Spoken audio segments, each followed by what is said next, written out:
I'm Scotty Rock. And I'm Nate Danger. Oh man, and today we're going to talk about... We're going to talk about Van Halen or... Van Hagar. Living it all the way.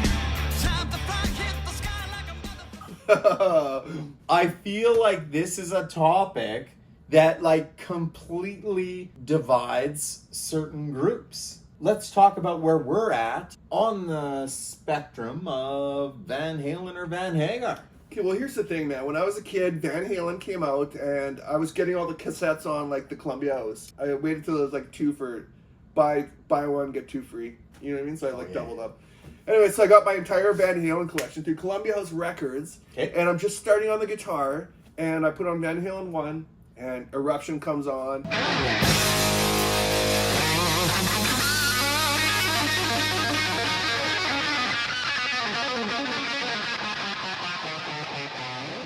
I was blown away, and I actually did Eruption as an air band in my grade 8, and I came out with my white Westone Spectrum DX. Oh yeah. And I air guitared to Eruption, and I was doing like somersaults because you couldn't play it. I couldn't play it, and there was no singer, and I didn't need a band, but I did have my buddy Jeff come in with like the air drums at the beginning, and then I didn't win, obviously. So that actually, where's the video evidence? Oh man, in my head, it was so like I'm glad that didn't exist. But anyway, so Van Halen comes out. Were you signing girls' No breasts after? Not in grade 8, I wasn't. But so Van Halen, and at the time also there was like a commercial with O. Henry commercial, and they played "You Really Got Me" riff, and it was so massive. Do you remember that? It was on TV every day at like lunch or whatever. Yeah. Anyways, and so when I found out Van Halen did it, I was like hooked in the Kinks and all this stuff, and got into my Van Halen phase, man. That was so amazing. The guitar tones, awesome. the bass, boom, boom, boom, and he does like that thing behind the neck, and the pinch harmonics, and the shredding, and David Lee Roth like laughing. You know what I mean? Like, okay, so what is it about early Van Halen that's amazing? What do you think? I mean, I got my opinion, but honestly, you talk about the bonk, bonk, bonk.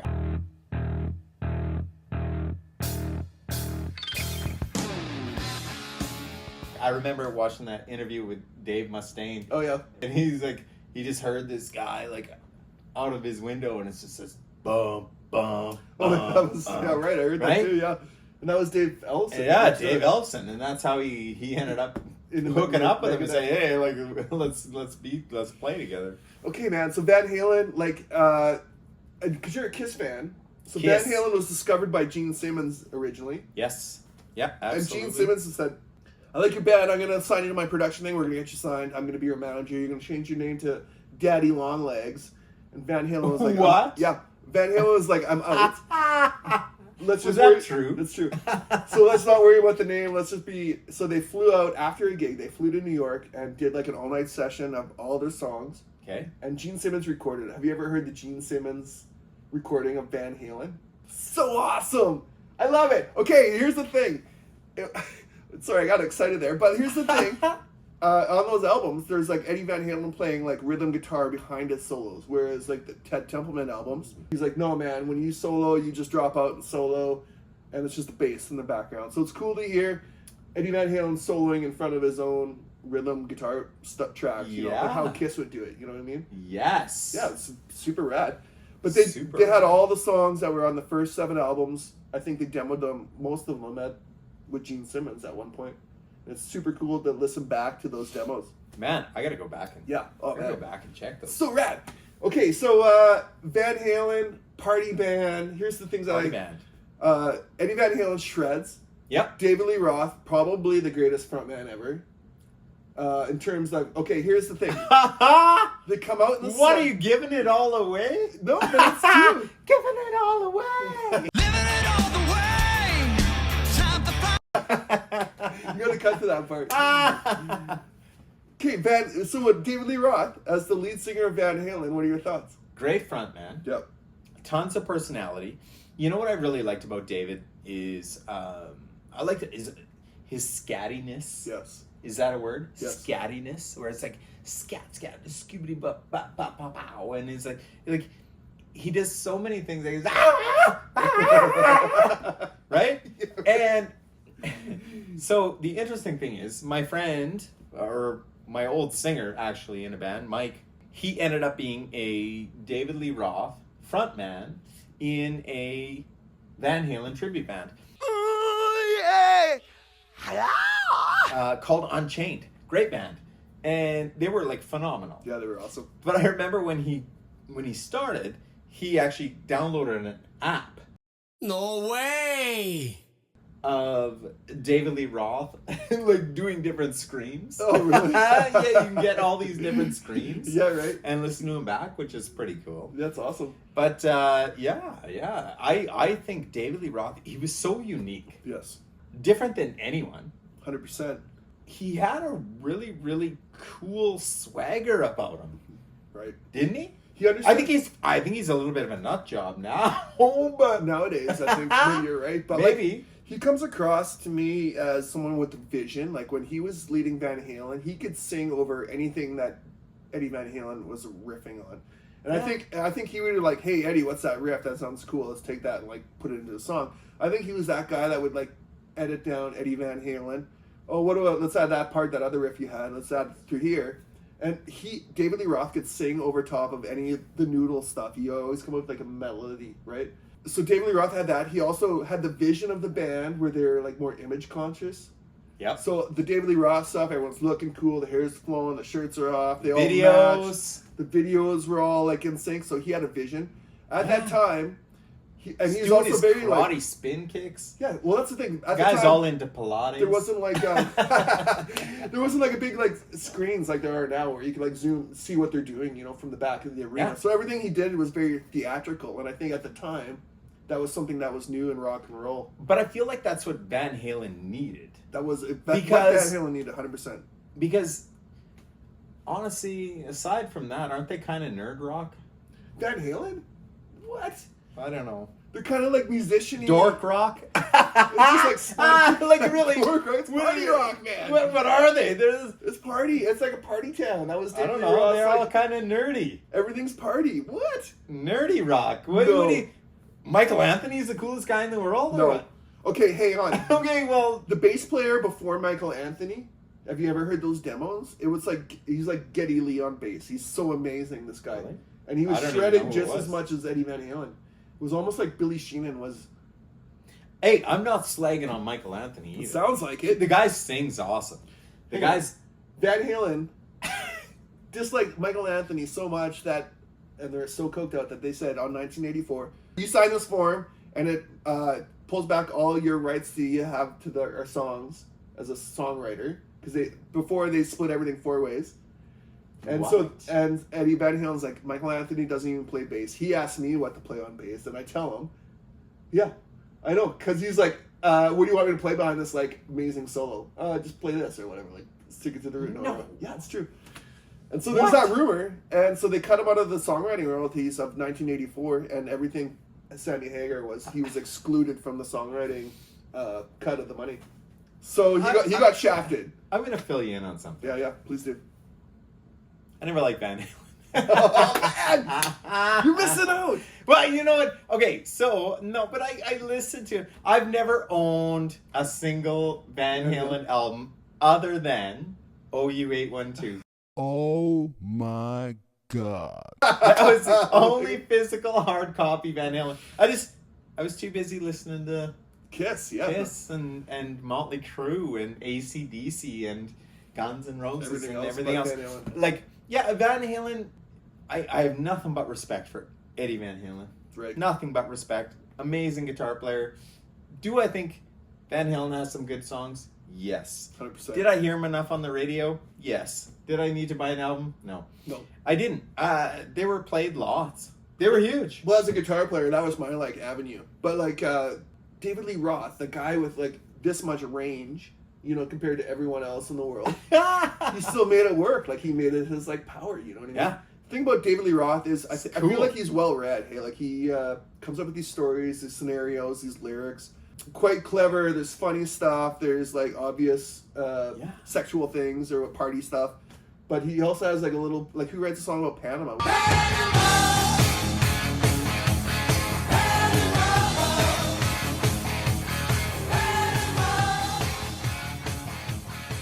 Which, by the way, is about like a race car. Really? Yeah.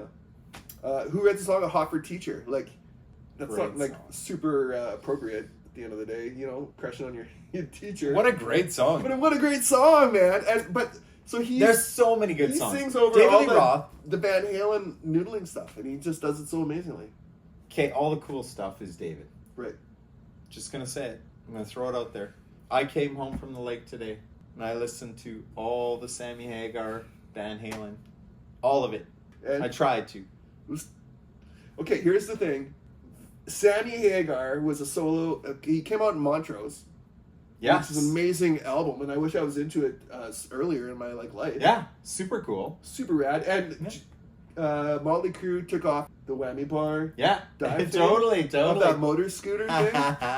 You can And- totally tell. Yeah.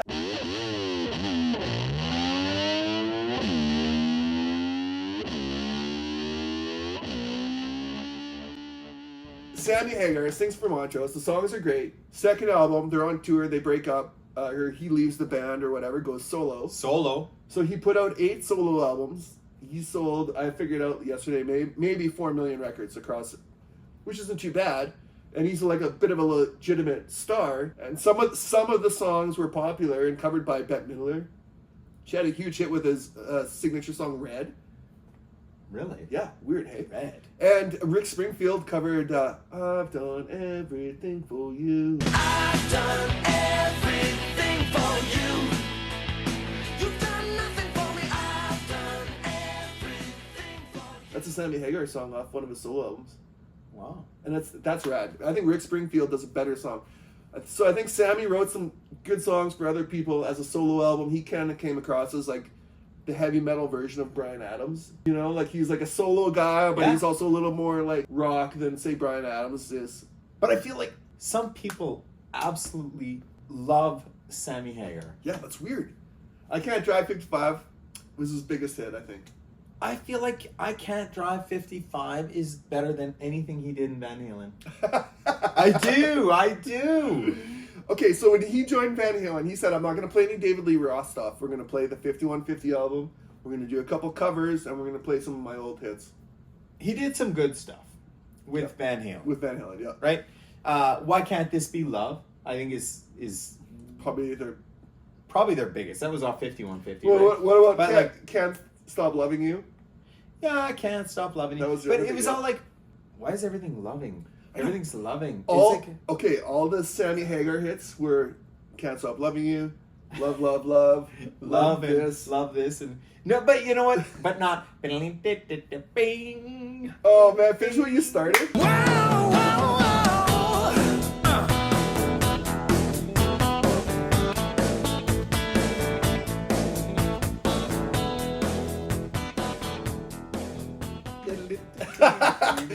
So I said the only Van Halen album I've owned is You Ain't One Too, yeah. and I bought it because of Finish What You Started. Oh, And really? I did. I love that album. Well, no, I didn't. I didn't love that album. Yeah, it I was- love that song and I love that video. So I went out and bought that album. That's a great song. I will still say one of my top Van Halen songs overall Oh, wow. is a Sammy Hagar song. I really love it. I think it's so unique. I love the acoustic feel to it and the way The like snappy on the strings. yeah, that snappy is fun finger to play. picking and Yeah. stuff. Super cool. But overall, I feel like the Sammy Hagar tunes are kind of few and far in between for hits. I mean, there was hits. There was There's lots of Pound hits, yeah. Cake and whatever else. Run Around. Yeah. Right Now. What was... But nothing I'm putting into my CD player I know. other than Why Can't This Be Love? I like that song. That's my number one Sammy song. Yeah. The whole.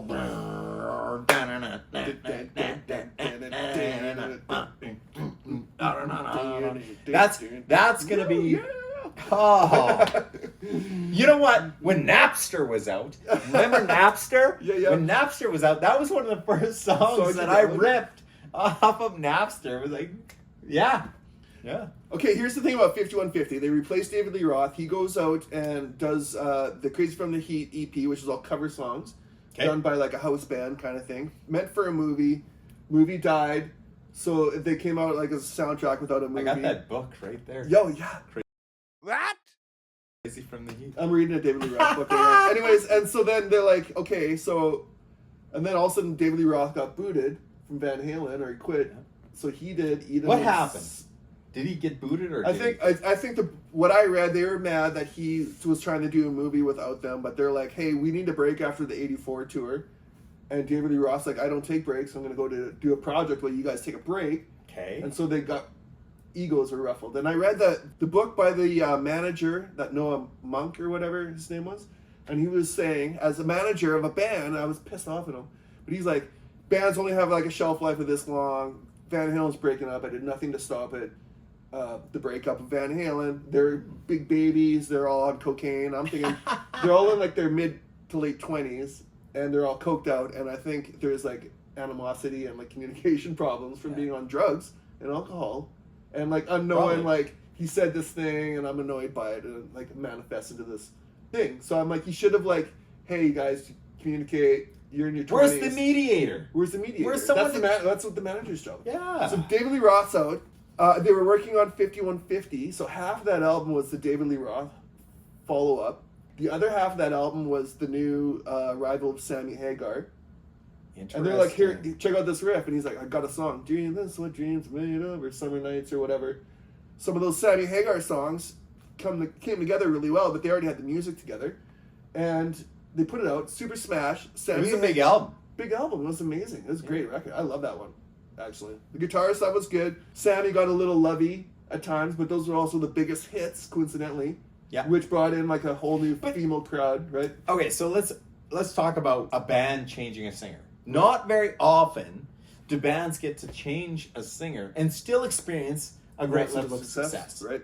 Okay, so Van Halen, you got AC/DC. There's a few bands that have been able to do it. Crew. That was an that's an example of what not to do.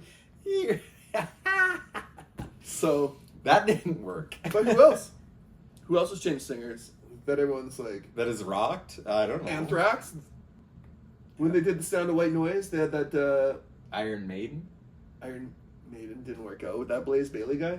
Well, not Blaze. I meant from the first guy. Just from Chris or whatever his name. Oh yeah, the first guy, the punk rock guy. Yeah, into Dickinson. Yeah. That was Okay, so there's examples of it, but it's but it doesn't happen very often. No, not very often. Okay, let's talk about like Sammy Hagar comes in, Van Halen. First album's a smash. Second album.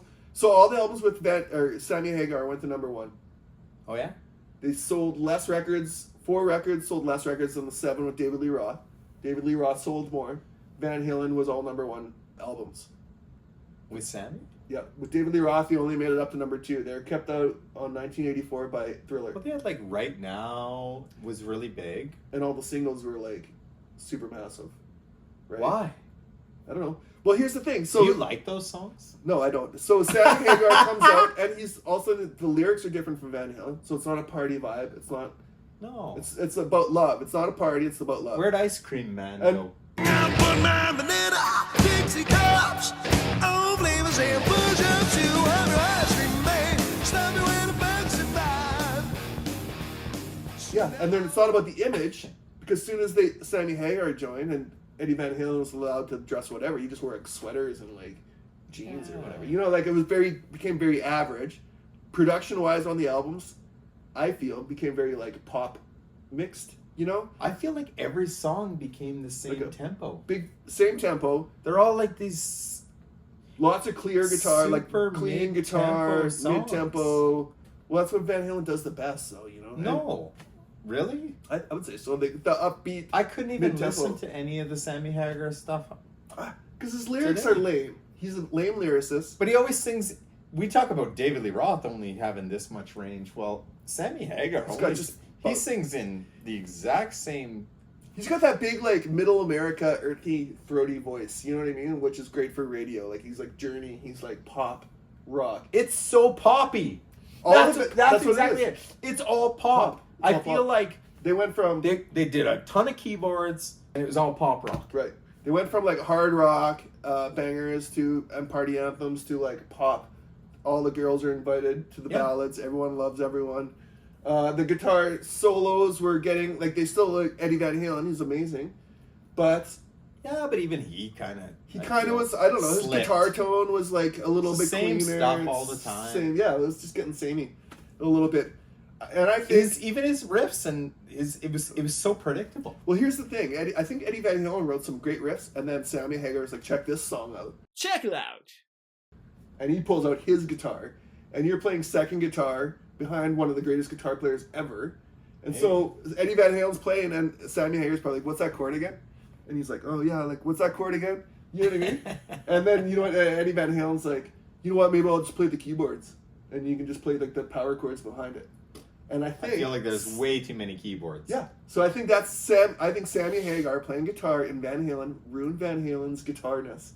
Made it more keyboard orientated, made it more poppy.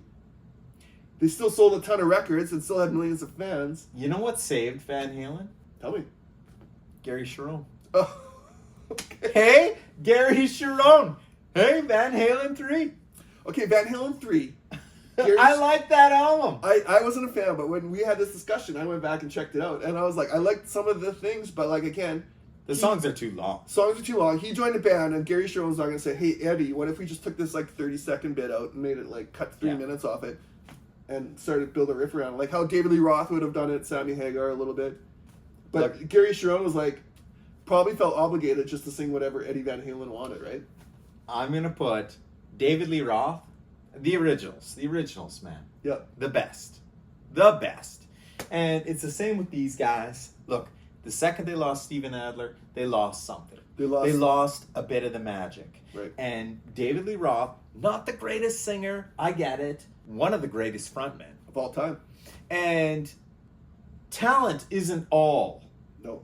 It's the show and the individuals that are together. And there's a magic that's created. And the magic with Van Halen was with those 4 individuals, and I truly believe they lost a ton of it. Mm-hmm. And I get there's people who love Sammy Hagar and whatever, and we talk about my buddy Kevin Brown, he like loves Sammy Hagar and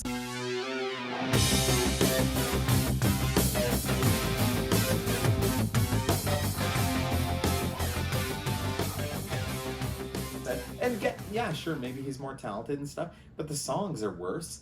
I wasn't a fan of Sammy Hagar or Van Halen. Everyone's like buying it. Me neither. Everyone loved Me Right neither. Now, and I just thought like another like Van Halen keyboard dribble. Yeah.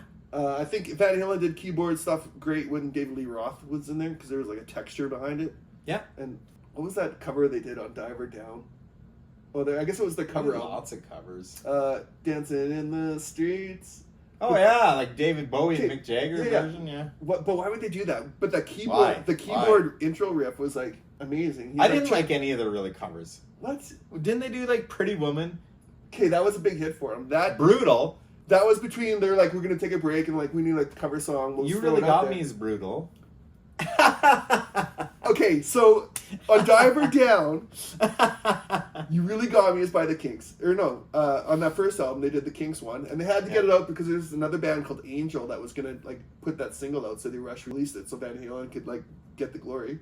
Really? But then on Diver Down they did another Kinks song, Where Have All the Good Times Gone, and it was back from their club days, and so they bought like a Kinks record and they learned all the songs on it as like song filler, you know, for the sets. Interesting. Yeah, weird, hey? But I've always loved that. But it was a huge song for them. Yeah, I think the video was bigger. Pretty Woman, you mean? No.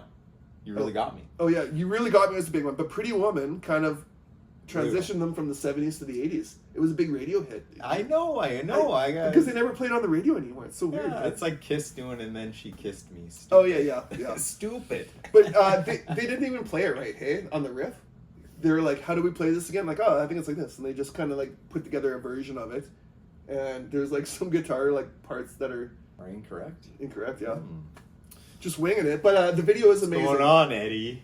So here's my thing. Here's my final. David Lee Roth goes on, Okay. does Eat 'Em and Smile. Yeah. Which has all the energy, everything I want. Like Steve Vai, Billy Sheenan, Greg Bissonette on drums. Amazing players. They also recorded Kids in Action by Kim Mitchell, Max Webster. They recorded a version of that song. Yes. And it didn't make the album, and it should have, because if you ever listen to Kids in Action by Max Webster, you'll hear David Lee Roth Totally sounds vocally, and you'll hear Steve Vai on the guitar, which makes me think Kim Mitchell is probably the greatest Canadian guitar player ever. Kim Mitchell. He shreds, man. Anyways, Sammy Hagar. It was just like pop 101. You know Yeah. what I mean? I agree. Sammy, you know, you're a good singer. Good businessman. Lots of good. I ain't digging it. I ain't buying the albums. I didn't buy any. I didn't buy any Van Halen. No. What about Balance? Balance.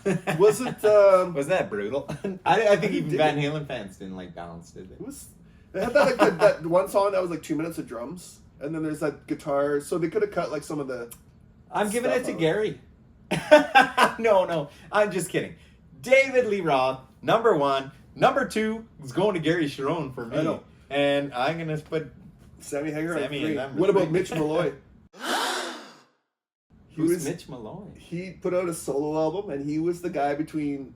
I think it was after Hagar. They hired this guy, and he had all the right looks, and he had a Mitch solo. Malloy? Yeah, he had a solo album, and he was actually in the band. They did some demos with him, and he says, "I'm watching TV," and they come out with David Lee Roth at the Grammy Awards at one time, and so his Oh, yeah. his tenure in Van Halen was like literally like a month.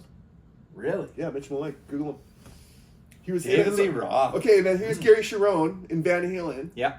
That era of Van Halen live covered like the Sammy Hagar and the David Lee Roth stuff, which I thought was Gary Cherone knocked it out of the park covering the Probably the best. best of those two. I know, right? Yeah, I would have liked to see that the best. You know, I've never seen Van Halen live. No, neither have I. They came here once. And I was like, I'm out. Alice in Chains opened up. Open. I know. Yeah.